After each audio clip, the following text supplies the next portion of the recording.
Dear Sri Manohar Gupta, Vasavi Charitable Trust wishes you a very happy birthday. Many happy returns of the day. We pray the Almighty for a healthy, prosperous, and long life to you. May Vasavi Mata shower her choicest blessings on you and on all your family members. God bless you.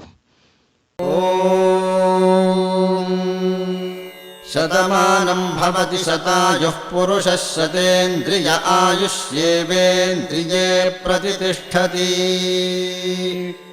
शतमानं भवति शतमानकं शतमानं भवति शतायुः शतायुर्भवति शतमानकं शतमानं भवति शतायुः शतमानमिति शतमानम् भवति शतायुः शतायुर्भवति शतायुः पुरुषः शतायुर्भवति शतायुः पुरुषः शतायुः पुरुषः शतायुः पुरुषः शतेन्द्रियः पुरुषः शतायुः पुरुषः शतेन्द्रियः शतायुरिति शतायुः पुरुषः शतेन्द्रियः